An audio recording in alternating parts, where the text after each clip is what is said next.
Ngiyambingelela egameni lenkosi uJesu Kristu. Makwandiswe kinina nonke umusa nokuthula ngoJesu Kristu. Makabongwe uNkulunkulu uMninimandla onke, uJehova Sibawothi ophezu kwako konke, odalile izulu nomhlaba. Sembonga uNkulunkulu ngokusimisela abapostoli nabaprofeti, usimisela abavangeli, abefundisi nabelusi ukuze sikhule ekumazini futhi sipheleliselwe imisebenzi emihle. Sembonga uNkulunkulu nangendodana yakhe uJesu Kristu ukuthi asindise ngayo. Simbonga futhi uNkulunkulu nangebandla alimisile lona lokuba libe ngumbuso wakhe, libe yindlu yakhe yokukhuleka, libe ngukhanya kwezwe. So namhlanje ngithanda ukukhuluma ngesihloko esithi destined for greatness. Ngesizulu sithi simiselwe ngaphambili izinto ezinkulu. So kunezinto uNkulunkulu asimisele zona before siba khona. So these things he predestined noma he prepared lezi zinto ezinkulu for thina. So uma sifunda encwadini yabaseFesu chapter 1 evesini lika-5 lithi wasimisela ngaphambili ukuba sibe ngabantwana kuye ngoJesu Kristu njengalokhu kwaba kuhle kuye ngentando yakhe. So wasimisela ngaphambili ukuba sibe ngabantwana kuye ngoJesu Kristu. So uNkulunkulu yabona before, yabona wasimisela, waprepare ukuthi sibe ngabantwana bakhe ngoJesu Kristu. Uma ufunda lana ngesingisi sithi he predestined and lovingly planned for us to be adopted to himself as his own children through Jesus Christ in accordance with the kind intention and good pleasure of his will. So yabona he predestined us, he predestined and planned for us to be adopted to himself. So wakuhlela lokuNkulunkulu, waplana lokuNkulunkulu ukuthi uzosenza abantwana bakhe. So uma singabantwana bakaNkulunkulu siyindlalifa zombuso wakhe.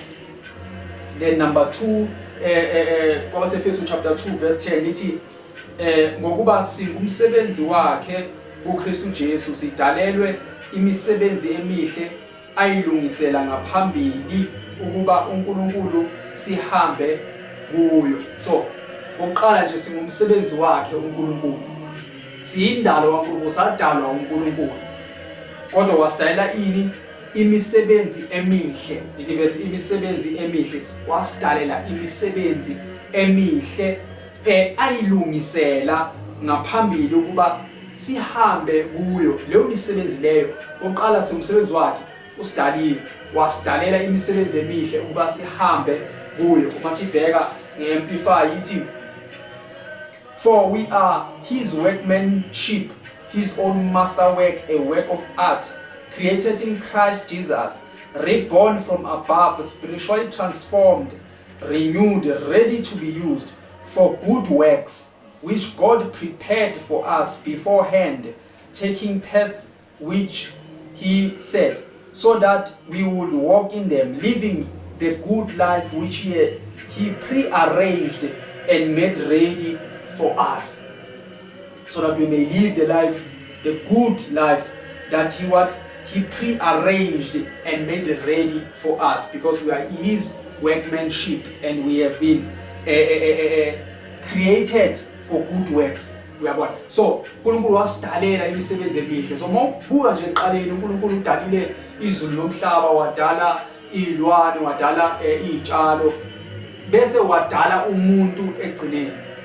Sekamtshalile insimu eEdeni, wase umuntu njani umbeka kule nsimu eEdeni. Yabo ukuthi wamlungisela umuntu ngaphambili, wampreparela yonke into umuntu uNkulunkulu wamlungisela yona ngaphambili. Bese uNkulunkulu wasenza njani? Umbeka lento le already prepare ukuthi ahambe kuyo, noma ummisela impilo uNkulunkulu umuntu ukuthi ayiphile, aphile yona lo mpilo leyo uNkulunkulu wenza njani? Ayiprepareile before umuntu aba khona. So nathi kanjalo uNkulunkulu wenza njani? Wasidala, esidalela imisebenzi emihle uba sihambe kuyo. So ingakho ngithi we are destined for greatness, ngoba kunezinto uNkulunkulu asimisele zona ngaphambili, and then ukuthi senze njani sihambe kuzo lezo noma siphile leyo mpilo leyo uNkulunkulu wenze njani sekayihlelile already. Wahlala phansi uNkulunkulu, wahlela uNkulunkulu, wasenza njani kuba le plan. Ingakho nofunda Jeremiah 29 uNkulunkulu uyaveza ukuthi une plan. Jeremiah 29 verse 11 uthi ngokuba ngiyazi mina imicabango engicabanga ngani, usho uJehova, imicabango yokuthula kungeyobubi, ukuba ngilinike isikhathi esizayo nethemba. So uyabona imicabango kaNkulunkulu it's about the future yomuntu. Imicabango kaNkulunkulu it's about ikusasa lemuntu, inkathi ezayo ini future. Uma singayibheka nangesingisi Jeremiah 29 verse 11, it's for I know the plans and thoughts that I have for you, says the Lord, plans for peace and well-being and not for disaster, to give you a future and a hope. So yabona uNkulunkulu iplan analo ngawe umuntu wakhe, iplan nani lekusasa le future. So uNkulunkulu uhlelile already ngekusasa lakho. uNkulunkulu nezinto azimisele wena ngekusasa lakho, kunezinto uNkulunkulu aziplanile wazihlela ngawe. So manje uNkulunkulu uthi kodwa ufuna wenze njalo, uPaul nakayiveza uthi ufuna uNkulunkulu ukuba sihambe kulezi zinto lezi yena asihlelela zona, ngoba singumsebenzi wakhe kuKristu Jesu, ukuba sihambe kulezi zinto lezi uNkulunkulu asihlela zona. So kunezinto uNkulunkulu aziprepare, kunezinto uNkulunkulu aziplana. Ingakho we are destined for greatness, not to settle for less but for greatness. But manje uze wazi ukuthi iziphi lezi zinto ezinkulu uNkulunkulu akuhlelele zona,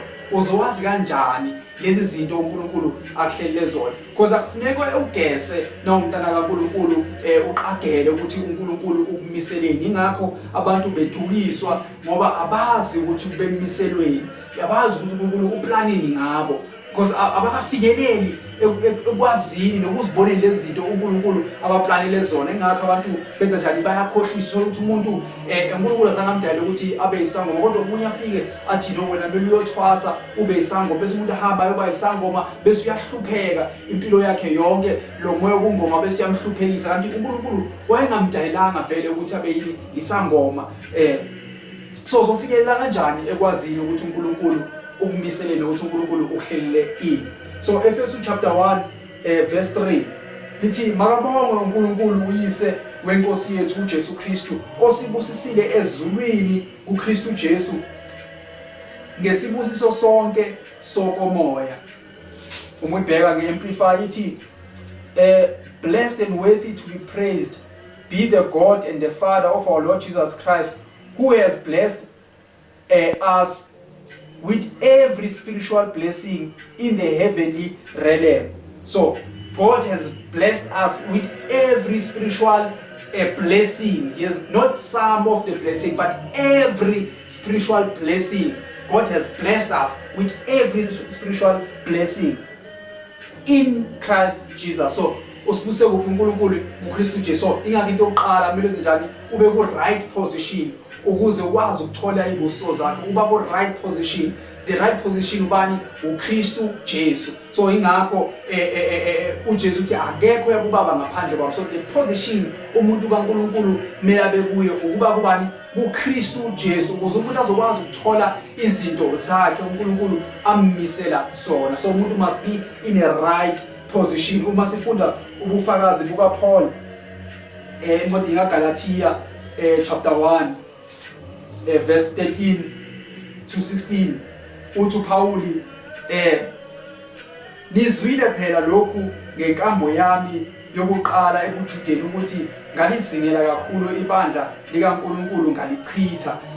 14 futhi ebuJudeni ngabadlula abaningi abayintanga yami kwabakithi, ngishisekela kakhulu kunabo amasiko awokhokho. 15 kepha mhla kwaba kuhle uNkulunkulu owangahlukanisela wasesiswini sika mama wangibiza ngomusa wakhe ukuba ayambule indodana yakhe kimi ukuze ngishumayele phakathi kwabezizwe. Khona lapho angibuzanga nanyama nagazi. So yabona uPaul uyaveza ukuthi walamkela kanjani ivangeli uze wathi ngizwile ekuhambeni kwami before ngiba umpostoli ukuthi ngalizingela ibandla ngalichitha ibandla ngihlambalaza lenkolo and then ngangumjuda ngishisekela amasiko okhokho. So inkolo ayintroducewa kuyo, impilo ayintroducewa kuyo Paul wayehamba ngayo. So wayengekho kuKristu Jesu, wayekodwa ekuphi ebujudeni. So ingakho bengayazi lemfihlakalo kaNkulunkulu as long as isekuphi ebujudeni eseshisekela into zokhokho bakhe amasiko okhokho bakhe wayengakwazi. Kodwa kwathi mhla kuba kuhle kuNkulunkulu owangihlukanisela, verse 15, owangihlukanisela esiswini sikamama. So Paul uyaveza ukuthi uNkulunkulu lo wamkhetha from esiswini sikamama, azange amkhethe lesikhathi aya eDamaseko ayolanda ibandla abafundi ukuthi ababuyise baboshiwe. No, akusilo leli la uNkulunkulu lahlela ngalo noma ammisela ngalo, kodwa uyaveza uPaul ukuthi wammisela sukela esiswini sikamama akhe ukuthi bese then wenza njani, wambiza ngomusa ke ukuthi ayambule le ndodana phakathi kwakhe ukuze ayishumayele phakathi kwabezizwe. So uPaul wayengazi ukuthi umpostoli kaNkulunkulu, kodwa uyasiveza ukuthi umpostoli bakhe abuqali mhla eshawa unyazi lwezulu aye eDamaseko, kodwa waqala kuphi esiswini sikamama. uNkulunkulu wayekwazi nokuthi wayehlelile, kodwa ukwazi sika kuKristu Jesu, because ukhuluma la sika kuKristu Jesu uziyasho ukuthi ebujudeni bami bekasebujudeni bekangayazi into uNkulunkulu ammisela yona, kodwa wathi masika kuKristu Jesu wasewenza njani, uyambuleleka ukuthi uNkulunkulu ummisele ini, ukuthi ummisele ukuthi abawumpostoli ashumayele lo musa kaNkulunkulu ezizweni. So uma sithola kumfazi sibona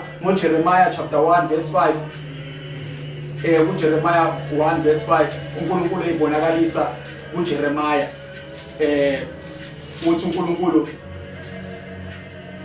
ngingakawubumbi esiswini ngakwazi, ungakaphumi esizalweni ngakungcwelisa ngakubeka umprofeti ezizweni. So uNkulunkulu uthina kayiveza endodaneni ethiwa uJeremiah ezinsukwini zikaJosiah indodana kaAmoni. uNkulunkulu uyayiveza kule ndodana kaAmoni ukuthi yabona Jeremiah ngingakubumbi esiswini ngakwazi.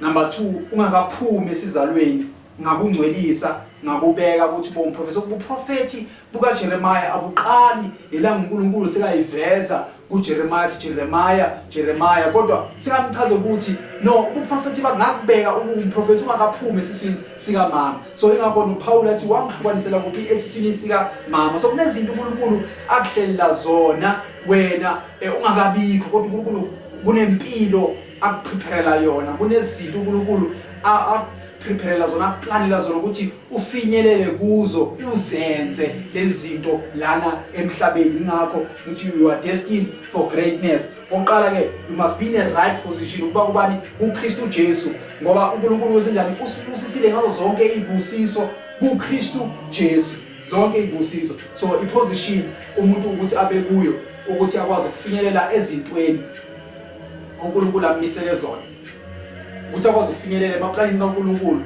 ehlelweni kaNkulunkulu, enhlosweni kaNkulunkulu ngaye, ukuthi enze njani, abe kuKristu Jesu. Doesn't matter ukuthi ukuliphi ibandla, kodwa into edingalayo ukuthi ube kuphi kuKristu Jesu. Ungabi sebandleni, ungabi semasikweni, kodwa ube kuKristu Jesu ukuze uwamkele izibusiso zikaNkulunkulu, ukuze uthi makabonge uNkulunkulu osibusile ngazo zonke, not ezinye zakhona but zonke izibusiso zokamoya kuKristu Jesu. Number 1, iposition uKristu Jesu ukuthi ufinyelele ezintweni uNkulunkulu akumisela zona. Number 2, ukuba nobudlelwane nomoya oyingcwele, ubudlelwane noNkulunkulu. Uma sibheka abaseKorinte chapter 2, 1 Corinthians chapter 2, 1 Corinthians chapter 2 verse 9, lithi kepha njengalokhu kulotshiwe ukuthi lokho iso elingakubonanga nendlebe ayikuzwanga akuvelanga enhlizweni yamuntu uNkulunkulu akulungiselela phambili abamthandayo. Ngokuba kithina uNkulunkulu kwambuliwe ngomoya, ngokuba umoya uhlolisisa konke yebo nokujulileyo kukaNkulunkulu. Ngokuba ukuphi umuntu owazi okomuntu uma kungesiye umoya womuntu okuyena. Ngokunjalo nokukaNkulunkulu akwaziwa umuntu kuphela ngumoya kaNkulunkulu. So uPaul uyaveza ukuthi koqala lokhu iso lingakubonanga. Number 2, indlebe ayikuzwanga. Enhlizweni futhi akuvelanga entweni. Lokhu uNkulunkulu akulungiselela abamthandayo. Kunezinto uNkulunkulu azilungiselela abantwana bakhe. Kodwa uthi iso alibonanga nani nendlebe ayikuzwanga. Lezi zinto uNkulunkulu azilungiselela abantwana bakhe. Uthi ngokuba umoya kithina usambulele, uthi ngokuba kithina uNkulunkulu ukwambulile ngani ngomoya. So lezi zinto lezi uNkulunkulu asimisele zona. uPaul uyaveza ukuthi usambulele ngani ngomoya. Ingakho umntana kaNkulunkulu point number 2 ukuthi kumele ube nani nobudlelwane, ne-relationship, ne-fellowship nani nomoya kaNkulunkulu. Benobudlelwane nomoya kaNkulunkulu, umoya oyingcwele, ukuze umoya oyingcwele akwazi ukubambulela noma uNkulunkulu akambulele ngomoya oyingcwele izinto akuprepare zona, noma izinto akumisele zona, noma izinto aplanele zona. Ngokuba uthi uPaul akekho owaziyo okungaphakathi komuntu nokujulileyo ngaphandle komoya komuntu. Kanjalo nokukaNkulunkulu akwaziwa umuntu kuphela ngumoya kaNkulunkulu. So umoya kaNkulunkulu uwo owaziyo imicabango kaNkulunkulu. So yiwona futhi umoya kaNkulunkulu ekwambulela imicabango kaNkulunkulu ngawe. Yebo. So ingakho kumele ube nani nobudlelwane nomoya oyingcwele. Uma sibheka encwadini kaJoel chapter 2 verse 28, uthi uNkulunkulu kuyakuthi ngasemuva ngithulule umoya wami phezu kwayo yonke inyama. Amadodana enu namadodakazi enu ayakuprofetha, abadala benu baphuphe amaphupho, izinsizwa zenu zibone imibono. Amen. So uNkulunkulu uyaveza la ukuthi uyakuthulula kuini umoya wakhe, madodana namadodakazi ayakuprofetha, abadala babona amaphupho. So izindlela lezo umoya oyingcwele okhuluma ngazo. Umoya oyingcwele ukhuluma ngani? Ngeprofetho. Umoya oyingcwele ukhuluma ngamaphupho. Umoya oyingcwele ukhuluma ngemibono. So lezi zinto lezi umoya oyingcwele uza indlela azisebenzayo zokusambulela ngamaphupho, ngeprofetho, ngemibono. So ukuze ukwazi ukuthola izinto uNkulunkulu akumisele zona noma akuplanele zona, ukuthi wenobudlelwane nomoya oyingcwele, bese umoya oyingcwele uyakwambulela ngani ngeprofetho, ngemibono nangamaphupho. Then bese kumele wenze njani? Ube nobudlelwane nomoya oyingcwele ukuze azokwazi ukuthi umoya oyingcwele njani akambulele lezi zinto. Romans chapter 8 verse 14. Romans chapter 8 verse 14 uthi uPaul, ngokuba bonke abaholwa ngumoya kaNkulunkulu labo bangabantwana bakaNkulunkulu. Khumbula ke simisele uNkulunkulu uhlele ngaphambi ukuthi asenze abantwana. So uyaveza la ukuthi bonke labaholwa ngumoya kaNkulunkulu bangabantwana bakaNkulunkulu, and imfihlakalo kaNkulunkulu noma amaplan kaNkulunkulu ngempilo zabo abantwana bakaNkulunkulu bazokwazi through umoya oyingcwele. Ingakho bomntwana kaNkulunkulu bele ube nobudlelwane nomoya oyingcwele, ube nokuhlala nokuxoxa nomoya oyingcwele, bese umoya oyingcwele uzenjani? Uzokwambulela ngamaphupho, uzokwambulela ngemibono, uzokwambulela ngeprofetho. Noma ngasi ukuthi iprofetho uzokwambulela ngomuntu ekuthiwa umprofeti, onetitle yokuthiwa umprofeti, kodwa uNkulunkulu uzoba nezwi lani lokuprofetha, whereby umfundisi, whereby umshumayeli, whereby umuntu nje okholwayo. uNkulunkulu akambulela akunikeze izwi lesiprofetho elimayelana nempilo yakho nezinto zakho, ngoba kunezinto uNkulunkulu afuna ukwazisa zona kodwa ngeke uzazi ngaphandle ukuthi ube nodlelwane nomoya oyingcwele. So uma ke sowubonile amaphupho, wabona imibono neprofetho waziswa mayelana nempilo yakho nezinto uNkulunkulu akuhlela zona ngaphambilini, because uNkulunkulu kumele akambulela, kumele akuvezele uNkulunkulu wazi izinto uNkulunkulu enze njani akumisele zona. Ungagesi ukuthi mhlawumbe uNkulunkulu ukumisele lokho, mhlawumbe uNkulunkulu ukumisele lokho, kodwa kumele wazi, uzwazi kanjani ukuthi ube nobudlelwane nomoya oyingcwele, bese umoya oyingcwele vele ebona ubudlelwane nayo uzinike isikhathi sikamoya oyingcwele, yena uzokwambulela ngamaphupho, ngeprofetho, nangemibono izinto uNkulunkulu akumisele zona noma akuhlelele zona ngaphambili. So ipoint number 2 ukuthi ube nobudlelwane nomoya oyingcwele. Point number 3 ukuthi uhambe ngokholwa. 2 Corinthians chapter 2 verse 5. Ngoba 2 Corinthians chapter 2 verse 5 lithi 2 Corinthians chapter 5 verse 7. Ngoba 2 Corinthians besibili chapter 5 uverse 7 lithi ngokuba sihamba ngokukholwa asihambi ngokubona. Yabona uPaul uyaveza ukuthi thina abantwana bakaNkulunkulu ingcebo zikaNkulunkulu sihamba ngani ngokukholwa. Kunezinto uNkulunkulu asambulele kuzo. Ukholwa kuza ngezwi. Ukholwa kuza ngani ngezwi likaNkulunkulu. Lento noma ngabe izwi lesiprofeto izwi lephupho umbono kodwa manje njani uhambe ngokukholwa lokhu uNkulunkulu akambulele kona. Uhambe ngokukholwa lokhu uNkulunkulu akambulele kona. Lokhu kuzokusiza ukuthi ufinyelele kulezi zinto uNkulunkulu akumisela zona. Manje uma sibheka ofakazi nje uAbraham uma sifunda ngaye wayehamba ngokukholwa ukuze uNkulunkulu wamkhipha ezweni lakibo ehlobeni zakhe nasendlini kayise emzini kayise wathi uNkulunkulu uyomnikeza indawo. Abraham wakholwa lokho ukuthi uNkulunkulu ungimisela okukhulu kunalokho engikwaziyo lokho engikukho manje. Wasuyaphuma Abraham ulalela izwi likaNkulunkulu. Then again uNkulunkulu wazambula kuye ukuthi uyokumenza ubaba wani wezizwe nokuthi izizwe zonke zakubusiswa ngembewu kaAbraham. Wasubonisa inkanyezi ukuthi imbewu yakho noma izilwane zakho sizoba njengale inkanyezi. uAbraham lithi wakholwa yilowo uNkulunkulu enza njani amambulela kona noma amtshela kona lo uNkulunkulu ammisela kona sekamvezela ukuthi ngikumisele ukuthi ube ubaba wezizwe, ngimisele ukuthi ngenzalo yakho izizwe zonke zibusiswe, ngimisele ukuthi izilwane zakho zihambe kulomhlaba noma zihlale kulomhlaba ziphile kulomhlaba endaweni yakuphi yaseKanani. uAbraham wakholwa yiloko wahamba ngokukholwa. Ingakho abantwana bakaIsrayeli baze bangena ezweni lesithembiso ngoba uAbraham wakholwa lokho waze wafinyelela. Namanje uyabona sisakhuluma ngoAbraham ukuthi bonke abakholwayo bangabantwana bakaAbraham. Kwafezeka lokho uNkulunkulu ammisela ukuthi awubaba wezizwe. Ngani ngoba wakholwa yiloko nokuthi abe nendlalifa ngokuAbraham njani wakholwa ukuthi uNkulunkulu ngathi ngizokunikeza indlalifa Abraham emfazini wakho uSara. uAbraham azange abheke isimo sokuthi mdala kodwa wakholwa yizwi likaNkulunkulu. Ingakho wenza njani uNkulunkulu waba nayo indlalifa ethiwa uIsaka ngoba njani wakholwa yiloko uNkulunkulu amambulele kona. So ingakho ipoint lami lesilithi kumele uhambe ngokukholwa ukuze ufinyelele ezintweni uNkulunkulu akumisele zona. Omunye ufakazi iexample yomuntu ohambe ngokukholwa wazofinyelela ezintweni uNkulunkulu akumisele zona uJosepha. Uma sifunda ngoJosepha then sithola ukuthi uJosepha uNkulunkulu wamambulela ngamaphupho ukuthi uzoba mkhulu emndenini wakhe.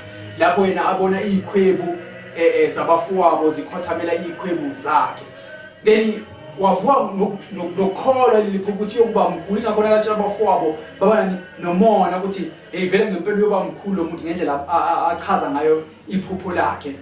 Ngibona noma kuyise wakhe nakafika athi ngibone inkanyezi nelanga nenyanga zingithobela noyise kwathi futhi vele uyokuba mkhulu kunathi. Yabona uJoseph wakholwa lokuthi uyoba mkhulu emndenini wakhe. So wahamba ngani ngokukholwa lokho. Ingakho wafinyelela ekubeni abe mkhulu vele emndenini wakhe naseGibhithe ngoba yiloko uNkulunkulu lokho amambulela kona ngamaphupho nangemibono ukuthi uyakumenza umuntu omkhulu. Kodwa wenza njani? Wahamba ngokukholwa. Ingakho wafinyelela lapho kule ndawo uNkulunkulu ammisele yona noma lempilo uNkulunkulu ammisele yona. So ingakho ngithi point number 3 kumele uhambe ngokukholwa uNkulunkulu ekubonisa ngamaphupho, uNkulunkulu ekubonisa akambulela ngabaprofethi, uNkulunkulu ekubonisa ngemibono izinto akumisele zona mawungangabazi kodwa hamba ngani ngokukholwa. Noma isimo siziphambana noma sigcwele inhlupheko kodwa wena uhamba ngokukholwa ukuthi uNkulunkulu ungimisele lokukhulu lokangambulele kona uNkulunkulu uyawufika kuko na kanjani noma isimo sinje kodwa sinakufaniswa nani nenkazimulo eyakwambula. Le nhlupheko esikhashana ayinakufaniswa nani nenkazimulo eyakwambula because uNkulunkulu already kambulele ukwambulele inkazimulo le afuna ukuthi ube kuyo ume kuyo ngoba wadayela umsebenzi omuhle ukuthi uhambe kuwo. So ingakho kumele uhambe ngani ngokukholwa. So ingakho ukuze ufinyelele ezintweni zakho uNkulunkulu akumisele zona ukuthi number 1 ube ku right position, ube ku Kristu Jesu. Number 2 wenze njalo ube nobudlelwane nomoya oyingcwele, because umoya oyingcwele yiwo wona ozowazi ngawo imicabango kaNkulunkulu through umoya oyingcwele, noNkulunkulu communicator ngomoya wakhe oyingcwele nabantu bakhe. Number 3 hamba ngokukholwa kuloko uNkulunkulu akabulele bona. Ingakho kuba inkinga ebantwini uma bangakholwa amaphupho uNkulunkulu ebabonisa wona. Mhlawumbe umuntu uNkulunkulu umbonisa ukuthi ummisele ukuthi ashade, bese umuntu ngoba umshado abantu bahumusha umuntu ephupha umshado ezweni bathi umncwabo. Ingakho abantu abaningi ugcina vele kufezeka imingcwabo ngoba abakholwa into uNkulunkulu abambulela, kodwa uma bangaqala bakholwe into uNkulunkulu abambulela yona bayakufinyelela lapho, because akumthokozisa uNkulunkulu ngaphandle kokholwa, and umuntu wenyama akazamukeli izinto zikaNkulunkulu. Ingakho bangakholwa vela kuzoba nzima ukuthi uzamukele izinto zikaNkulunkulu. Uma ekubonisa uyongabaza uzuphuma usungafinyeleli kuzo izinkulunkulu akumisele zona, ngoba wenza njani uyangabaza ukholwa. Kodwa ingakho ukuthi kufuneka ukuhamba ngokukholwa ukuthi uNkulunkulu akubonise kona, bese wenza njani uhamba ngokukholwa. Romans chapter 8 verse 32 uthi yena ongayigodlanga eyakhe indodana kepha wayinikela ngenxa yethu sonke, kungaba kanjani ukuba angasiphi konke kanye nayo na? So ongayigodlanga eyakhe indodana, azange ayigodle eyakhe indodana, kodwa wasinikeza yona ukuthi wayinikela ngenxa yethu sonke, kungaba kanjani ukuba angasiphi konke ke kanye nayo? Indodana iyigugu kangaka kuye uNkulunkulu, kodwa wayinikela. So lezi zinye izinto ke yabona izinto ezubala. So angahlala kanjani angasiniki lezi izinto? Ingoba uNkulunkulu wenza njani? Usimisele izinto ezinkulu. So wasimisela indodana ukuthi sisindiswe ngayo. Khona nokunye futhi okuhamba nani nendodana ekumele ukuthi njani sikwamukele, kodwa kufuneka ukuthi ukwenze njani sibe ku right position, sibe nodlelwano nomoya oyingcwele, bese sihamba ngani ngokholwa. So sengivala ukuthi uNkulunkulu wazi ukuthi uNkulunkulu ukumisela izinto ezinkulu. uNkulunkulu wakuhlelela izinto ezinhle ukuthi uhambe kuzo. Kunempilo uNkulunkulu akuhlelela yona ukuthi uyiphile, ukuze uyazi leyo mpilo leyo, uzofinyelela kuleyo mpilo leyo, uzofinyelela kulezo zibuso zakho, ukuthi wenze njani mfune uNkulunkulu. Iba ku right position uNkulunkulu, iba ku Kristu Jesu, yamukela uJesu Kristu njengenkosi nomsindisi, ube ku Kristu Jesu. Ungabi sebandleni, ungabi kumfundisi, because akukhathalisekanga ukuthi ubani umfundisi wakho, liyini igama lebandla lakho, kodwa into ebalekile ukuthi ube ku Kristu Jesu ukuze wamukele ibuso zakho evela kuNkulunkulu, ukuthi ube ku Kristu Jesu. Ingakho ngithi yamukela uJesu Kristu, iza kuJesu Kristu, woza kuJesu Kristu ukuze ukwazi ukuthola ibuso zakho, ukwazi ukuthola izinto zakho lezi uNkulunkulu ayihlelele wena, akuplanele zona ukuthi ube nazo. Uyabona, angikubizeli mhlambe ebandleni, angikubizeli estadium, kodwa ngikubizela ku Kristu Jesu ukuthi woza ku Kristu Jesu, bese wenze njani uzothola izinto zakho uNkulunkulu akuhlelele zona. Because akufuneka ugese ukuthi into zakho iziphi, because akufuneka ugese lokugesa mhlawumbe ucabanga ukuthi uyimillionaire, kanti uNkulunkulu akumiselanga ukuthi ube yimillionaire. Mhlawumbe ukumisela okunye uNkulunkulu okungcono kunaleyo nalawo mamiliyoni wena owafunayo. But ngoba baningi abantu abakhohlisekayo uma bengazi izinto uNkulunkulu abamisele zona. So ingakubalekile ukuthi ube nani nobudlelwane nomoya oyingcwele, uzofinyelele ekwazini imicabango kaNkulunkulu ngempilo yakho. Bese lapho uhamba ngani ngokholwa, uzofike kuphi ezibusweni zakho. Ufane no Pauli ngoba seFilipi uma ethi kungesiko ukuthi sengikubambile nokuthi sengiphelisiwe, kepha ngijonga ukuba kumbe ngingakubamba yini lokho nami engabanjelwa khona ngoKristu Jesu. 13 Bazalwane, angisho ukuthi mina uqobo sengikubambile, kepha kunye engikwenzayo ngikhohlwa okungasemuva, ngizelulele okungaphambili, ngijonge emgomelweni okubizwa okukhulu kwaphezulu nguNkulunkulu uJesu Kristu. So lo Paul yabona uthi into ayenzayo ukuphikelela ukuthi azafinyelele kuloko wamiselwa kona, lokho wabambelwa ikona uKristu Jesu wammisela ukuthi nayi into engifuna ukuthi ufike kuyo. Kodwa uPaulus ngenzani, ngiyakhohlwa okuningi kodwa ngiyaphikelela ukuze ngifinyelele kulesi sibusiso sami, ukuze ngifinyelele kuloko uNkulunkulu akumisela kona. So nawe ingakho kumele uhambe ngokukholwa noma isimo sinjani, kodwa uqhubeke nokukholwa, ukholwa lokho uNkulunkulu enze njani akambulele kona, uzokwazi ukufika kulezi zinto uNkulunkulu akumisele zona. Ungagesi ukuthi uNkulunkulu ukumisele kuphi. So ukuwe okholwayo ingakho ngithi umiselwe izinto ezinkulu, umiselwe impilo enhle uNkulunkulu afuna ukuthi uyiphile. Iba nokudlelwana noJesu Kristu, iba nokudlelwana nomoya oyingcwele. Hamba ngokukholwa ukuze ufinyelele ezintweni zakho uNkulunkulu akumisele zona, ufinyelele ebusisweni zakho. Already sezikhona ibuso zakho, zidinga wena ukuthi ufike kuzo. Imisebenzi emihle uNkulunkulu wayiprepare before wena uzalo. Kunezinto uNkulunkulu akuprepare zona, kunempilo uNkulunkulu akumisela ukuthi uyiphile, kunezinto uNkulunkulu akumisela zona ukuthi ube nazo. Kodwa uyafuna ukuthi uNkulunkulu ube nayo, ukuthi kodwa ube njani, ube kuKristu number 1, number 2 ube nobudlelwane nomoya ongcwele, number 3 hamba ngokukholwa ngoba kuyamthokozisa uNkulunkulu ukukholwa. uNkulunkulu anibusise, uNkulunkulu anandisele umusa wakhe nokuthula kwakhe egameni leNkosi uJesu Kristu. Amen.